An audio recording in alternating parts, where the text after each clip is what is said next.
So one experiment you can start doing that is quite fun is if there's a relationship you have in your life with somebody that you have to deal with, so an employee, a partner, a spouse, a child, a neighbor, whoever it is, and the relationship is straining, for instance, or hard. What you can do is, we've been talking a lot about relating to one another on a frequency level and not necessarily on an emotional level.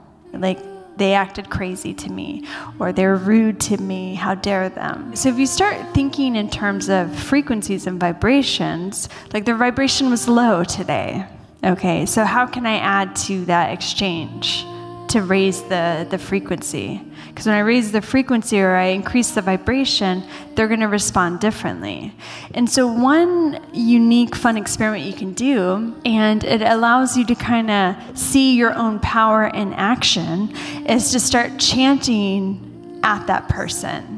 You know, not at them when you're speaking to them, not like Ekon Kar Satnam, you know, not like that. But in your daily practice, or before you have to deal with them, maybe you chant 11 mul mantras mentally and you project it at the person every day for a while. Or you do Satnam Waheguru, or whatever mantra you have a relationship with. And don't tell the person you're doing it. Do it for some time and see if they start relating to you differently. Because your projection, your vibration is changed, and you're projecting with your prana and your power at them.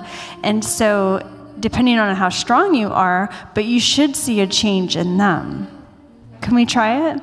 We'll start today. So think of somebody you want to improve the relationship with, and just don't do it for 2 days. Do it for like at least a week, okay? For 7 days. And let's see if you can improve the relationship, and then see if the vibrations increase and the frequency increases. So if your kid starts freaking out at you, try not to have a reaction.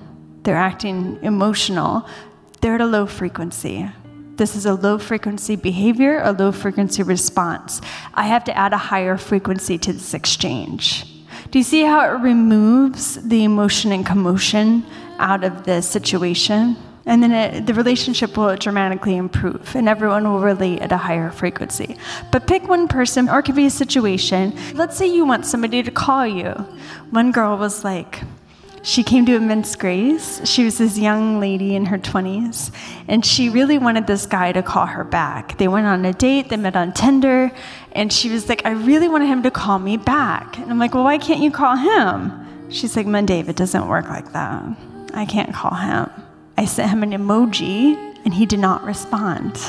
You know, I don't know how that's played now, but apparently emojis, if you don't respond, it's bad. So anyway, so we were working on beam energy, and I said beam on top of something that you want to happen. And she had just done all this yoga and all this prana, so she had a lot of energy in her system. And so she pictured him calling her. And then after the class was over, she had a missed call from him. So that's how quickly it can work with the practice combined. So let's see if we can improve our relationship, because if you have to deal with them anyway, you might as well try to enjoy it.